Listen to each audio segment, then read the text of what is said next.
तक मैंने रात में गिरा किया और संबंधित एसओ से मैंने कहा कि इस समय आप कहाँ बैठे हुए हैं। तो उन्होंने कहा कि मैं जिलाधिकारी मुसाफिर खाना के चैम्बर में बैठा हूँ। मैंने कहा लगी दीवार घड़ी को आप देख कर बताएं कि ये समय क्या है। तो उन्होंने कहा 11:20 हुआ है और उसके बाद उन्होंने फाइल छीन ली कनौजिया साहब ने और मुलजिम को जेल भेज दिया। और उसके बाद उस जो है पत्रावली की नकल मांगी। साथियों, बहुत ही अफसोस के साथ कहना पड़ रहा हूँ कि आज तक उन्होंने उस फाइल की नकल नहीं दी। अफसोस इस बात का है साथियों कि इस बार जब इनकी नियुक्ति हुई, इनके कार्य व्यवहार से क्षुब्ध होकर हम लोगों ने 3 महीने तक जो है नारेबाजी की। और नारेबाजी के बाद इन्होंने कहा कि मैं जो है इस आंदोलन को आप लोग वापस लीजिए, मैं अपने कार्य व्यवहार में परिवर्तन करूंगा। और उसके बाद हमारा कार्य सीधा साधा है सर कि यहाँ जो है रंजित इतिहास कोई नहीं है। और सम्मानित साथियों ने उनको पुनः काम करने का अवसर दिया, लेकिन बार बार उनकी ये भ्रष्ट शैली जो है वो बार बार जो है हम लोगों को परेशान करना। उत्तर प्रदेश सरकार का मुखिया योगी जो है वो जन शिकायत और जब सुनता है तो कुर्सियों पर जो है फरियादी को बैठाता है, लेकिन इनके चैम्बर में कभी एक कुर्सी भी नहीं रहती। अगर एक कुर्सी है तो उस पर दलाल उनका बैठेगा, कोई अधिवक्ता जो है नहीं बैठ सकता। हम लोगों की यह पीड़ा है सर। लेकिन आज 22 दिन हो गए हैं और बहुत ही अफसोस के साथ कहना पड़ रहा है मुझे कि इस 22 दिन के भीतर जो है हम लोगों ने 50 साथियों ने और माननीय अध्यक्ष बार एसोसिएशन गौरीगंज के साथ में एक जो है उनको ज्ञापन दिया था और उस ज्ञापन को दिए हुए भी 17 दिन हो गए हैं। हम आबकारियों को क्या न्याय दिलाएंगे जब मेरे प्रार्थना पत्र की आज तक जांच नहीं हुई साथियों। मैं निवेदन करना चाहूंगा कि जिस दिन टोल प्लाजा का मामला था उस दिन मैं अध्यक्ष जी के साथ आशीर्वाद मांगने के लिए हैदरगढ़ तहसील गया था और उनके लिए 2 लाइनें कहना चाहूंगा कि कोई चलता है पद चिन्हों पर, कोई पद चिन्ह बनाता है, बस यही सूरमा वीर पुरुष दुनिया में पूजा जाता है। माननीय अध्यक्ष हैदरगढ़ के लिए मैं इन चंद पंक्तियों को बताना चाहता हूं और उनके उस जाबाज साथियों को और उनके उस आंदोलन को देखा था। राजन भैया जिंदाबाद, मैंने उनके राजन भैया जिंदाबाद, जिंदाबाद जिंदाबाद। मैंने उनके उन तमाम साथियों को और उसी बात तरोड़ाई को मैं कहना चाहता हूं कि तरोड़ाई के पौरुषों से जग का इतिहास बदलता है। जिस ओर जवानी चलती है उस ओर जमाना चलता है। जिंदाबाद जिंदाबाद, अधिवक्ता एकता जिंदाबाद, जिंदाबाद अधिवक्ता एकता जिंदाबाद, अधिवक्ता एकता जिंदाबाद, जिंदाबाद कनौजिया मुर्दाबाद, कनौजिया मुर्दाबाद। साथियों, इस मंच पर विराजमान विजय पासी जी जो जगदीशपुर विधानसभा के प्रत्याशी रहे हैं, इनके संघर्ष को और इनके जज्बे को मैं सलाम करता हूं कि शाही जैसा भ्रष्ट एसओ जगदीशपुर जिनके विरुद्ध इनकी मां विजय भैया जिंदाबाद, विजय भैया जिंदाबाद, विजय भैया जिंदाबाद।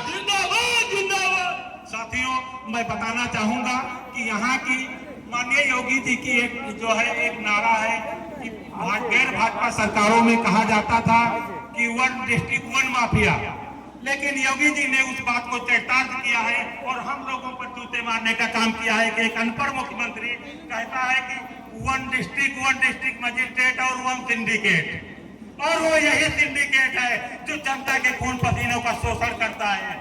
माननीय इस मंच के माध्यम से मैं बताना चाहूंगा कि यहाँ का तहसीलदार और एसडीएम थाना दिवस और तहसील दिवस में उन राजनीतिक ताकतों के साथ साठगांठ करके 5 एप्लीकेशन निकालता है और टीम का गठन करता है कि फला दिन किसी की संक्रमणीय धूमधड़ी पर कब्जा दिलाना है, फला दिन किसी को बेदखल करना है, इसके अलावा कुछ नहीं होता। साथियों, मेरी पीड़ा यह है कि तहसील मुसाफिर खाना के जनता दिवस में उत्तर प्रदेश विधानमंडल दल के सदस्य सुरेश पासी जी भी बैठते हैं, सैकड़ों फरियादी आते हैं। हम लोग उनकी पीड़ा को पत्र के माध्यम से, एप्लीकेशन के माध्यम से पहुंचाने का प्रयास करते हैं। तो होता क्या है कि 10 एप्लीकेशन रजिस्टर पर दर्ज होती है और 50 एप्लीकेशन कूड़े में डालकर फेंक दी जाती है और कोई सुनवाई नहीं होती। मैं निवेदन करना चाहूंगा इस मंच के माध्यम से उन तमाम साथियों का और बताना चाहूंगा कि एसडीएम मुसाफिर खाना के समक्ष 5 एप्लीकेशन लेकर जाए कोई अधिवक्ता, 10 एप्लीकेशन दिन भर में पड़े तो 2 एप्लीकेशन रजिस्टर पर चढ़ती है, 5 एप्लीकेशन फाड़ कर कूड़े के दान में फेंक दी जाती है और फरियादी मुझसे पूछता है कि भैया हमारी तो एप्लीकेशन अभी थाने और ब्लॉक तक नहीं गई है, वहां हम जवाब देने की स्थिति में नहीं रहूंगा। 22 दिन के इस लंबे कार्यकाल के आंदोलन के बाद, इस हड़ताल के बाद और इस आंदोलन के बाद अभी तक मेरी एप्लीकेशन पर जिलाधिकारी महोदय ने कोई विचार नहीं किया। इससे जो है बेजाउर कुछ नहीं हो सकता, इससे बड़ी मेरी पीड़ा नहीं हो सकती। मैं हैदरगढ़ बार एसोसिएशन के परम सम्मानित अध्यक्ष और अमेठी बार एसोसिएशन के सम्मानित साथियों से आंदोलन की दिशा तय करने के लिए इस मीटिंग की समापन से पूर्व आहूत करूंगा कि वो आए और आंदोलन की दिशा बताएं, क्योंकि हम लोग सुबह जब 150 की संख्या में यहाँ जिंदाबाद और मुर्दाबाद के नारे लगाते हैं तो वो एडीएम कहता है कि प्रभात फेरी समाप्त। इस प्रभात फेरी के माध्यम से हमें न्याय मिलने वाला नहीं है। इस जिले का मुखिया जो है हमें न्याय नहीं देना चाहता और एक सिंडिकेट के माध्यम से इस जिले के एडीएम जो है, जिनको जांच समिति का सदस्य बनाया गया है, उनको जूता और पैंट और कट इस तहसील से खरीद कर जाता है। साथियों, ऐसे जांच अधिकारी से क्या अपेक्षा की जा सकती है कि वो जांच करके हमें न्याय दे। तो इस मंच के माध्यम से उस तमाम साथियों को जो है मैं आहूत करना चाहूंगा और उनसे निवेदन करना चाहूंगा कि वो ये बताएं कि आंदोलन की दशा और दिशा क्या होगी, या आप लोग चले जाएंगे और हम प्रभात फेरी करते रहेंगे। इस जिले में एक माननीय है जिसका नाम नहीं जानता, उनके गांव के निकट जाकर रात में एसपी महोदय ने तांडव किया, उनको बेइज्जत किया, तो उनके निवेदन पर 8 दिन के अंदर उस जिले के एसपी का ट्रांसफर हो जाता है और उसको अब तक जिला नहीं मिलता। माननीय निशा आनंद जी जिले की जिलाधिकारी थी, जिन्होंने एक बंजर पर अवैध कब्जे को रोकने का प्रयास किया था, उनको जो है ट्रांसफर करके आप तक जिला नहीं नसीब होता। वो कौन सी परिस्थितियां हैं, मैं इस मंच के माध्यम से आपको बताना चाहूंगा। आप लोगों ने वीडियो के माध्यम से देखा होगा कि वो व्यक्ति जो अधिवक्ताओं के विरुद्ध प्रधानों के साथ गोलबंदी करके नारे लगा रहा था, वो एक पट्टे की जमीन पर अपने जो है पड़ोसियों को कब्जा नहीं देता। गांव सभा की जमीन पर उसका कब्जा है, लेकिन उस जो है हमारे 22 बिंदुओं में एक बिंदु भी था, उसकी जांच नहीं होती। और ये वही परिस्थितियां हैं कि दलालों से घिरा हुआ एसडीएम उनकी मदद करता है। अभी परसों की बात है, एक तालाब पर अतिक्रमण है और उस अतिक्रमणी जो है वो भाजपा का कार्यकर्ता है और उसके यहाँ एसडीएम साहब पूरी खाने गए थे, तो हमें न्याय कहाँ मिल सकता है। साथियों, मैं निवेदन करना चाहूंगा कि मैंने ये आंदोलन आप सबके सहयोग की अपेक्षा की है और आंदोलन ऐसे नहीं छेड़ा गया कि वह तो नातवा है जो हमेशा राहत की बात करते हैं, हम तो हर रोज कयामत की बात करते हैं। लेकिन साथियों, जब गुजर जाती हैं दिल पर हद से मजबूरियां, तो बगावत की बात करते हैं। और ऐसा बगावत कि लगा दो आग पानी में, शरारत हो तो ऐसी हो, रोक दो जुल्म की आंधी, बगावत हो तो ऐसी हो।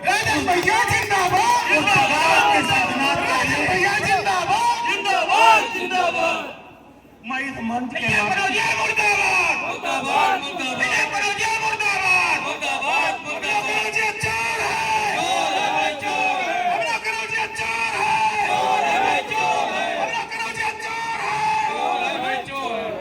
साथियों, इस मंच के माध्यम से मैं बताना चाहूंगा कि मैंने उप जिलाधिकारी के निलंबन और जो है टर्मिनेशन की बात नहीं की थी।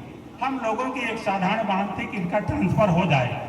वो ट्रांसफर किन परिस्थितियों में नहीं हो रहा है, एक सामान्य प्रक्रिया है ट्रांसफर। उत्तर प्रदेश के 75 जिले, 325 तहसीलें कनौजिया साहब का स्वागत करने के लिए तैयार हैं। वो कौन सी परिस्थिति है, वो कौन सी मजबूरी है जिनके माध्यम से जो है उप जिलाधिकारी का ट्रांसफर जिला प्रशासन नहीं करना चाहता। मैं बताना चाहूंगा कि वही जो है सिंडिकेट है, 1 डिस्ट्रिक्ट 1 मजिस्ट्रेट 1 सिंडिकेट, और वो सिंडिकेट जो है काम कर रहा है। मैं इस मंच के माध्यम से बताना चाहूंगा कि जिन पत्रावलियों में अवैधानिक रूप से आदेश पारित किए गए हैं, उन पत्रावलियों में तीसरे दिन ही बैनामा हो गया है और उस बैनामों में जो है कौन सा सिंडिकेट उन बैनामों को करा रहा है, इसकी भी जांच आवश्यक है। अन्यथा जो है गरीब और मजलूमों को न्याय नहीं मिलेगा। किसी अधिवक्ता की जरूरत किसी फाइल में आदेश करने के लिए नहीं होती। छाया प्रति जो है पेपर लगा दिए जाते हैं, एक एप्लीकेशन दे दी जाती है और कनौजिया महोदय उन राजनीतिज्ञों को लाभ पहुंचाने के लिए आदेश कर देते हैं और बैनामा हो जाता है, दाखिलकारी हो जाता है। मैं अपने क्रांतिकारी साथी का पुनः आह्वान करता हूं हैदरगढ़ बार एसोसिएशन के अध्यक्ष के लिए कि आप मेरे आंदोलन की दशा और दिशा तय करने के लिए जो है मेरा मार्गदर्शन करें और इस प्रभात फेरी के माध्यम से मैं इस उप जिलाधिकारी को हटाने में सक्षम नहीं हूं। माननीय उमाशंकर पांडे जी जो भाजपा के पूर्व जिला अध्यक्ष और प्रत्याशी भी रह चुके हैं, बहुत ही विद्वान हैं, मैं उनका दिल से आभार व्यक्त करता हूं। मैं जिलाधिकारी के समक्ष आपके साथ मुताबिक थाना बार एसोसिएशन के सम्मानित सदस्यों के साथ गया और उनसे भी बताया कि डीएम साहब एक एप्लीकेशन दी थी जिस पर 40,000 रुपये घूस लेने का आरोप तहसीलदार महोदय पर था, वो एफिडेविट के साथ थी, लेकिन वो एप्लीकेशन दर्ज नहीं हुई और वो एप्लीकेशन जो है आप लेकर चले आए और उसका क्या हासिल हुआ। तो मैं कहना चाहूंगा कि हम किसी मुवक्किल को क्या न्याय दे पाएंगे, किसी वादकारी को क्या न्याय दे पाएंगे। तो न्याय के जो अन्याय हम लोगों के साथ हो रहा है उसमें आप आवाज बनिए और आप लोग जो है अपनी दिशा और दशा हम इस आंदोलन को आगे बढ़ाने के लिए बताएगा, वरना प्रभात फेरी से हम कुछ हासिल करने की स्थिति में नहीं है। जय हिंद, जय अधिवक्ता समाज, अधिवक्ता एकता जिंदाबाद। अधिवक्ता एकता जिंदाबाद, जिंदाबाद जिंदाबाद अधिवक्ता एकता जिंदाबाद, जिंदाबाद जिंदाबाद अधिवक्ता एकता जिंदाबाद, जिंदाबाद जिंदाबाद। नहीं डरे थे गोरों से, कहाँ डरेंगे चोरों से, नहीं डरे थे गोरों से, कहाँ डरेंगे चोरों से। अधिवक्ता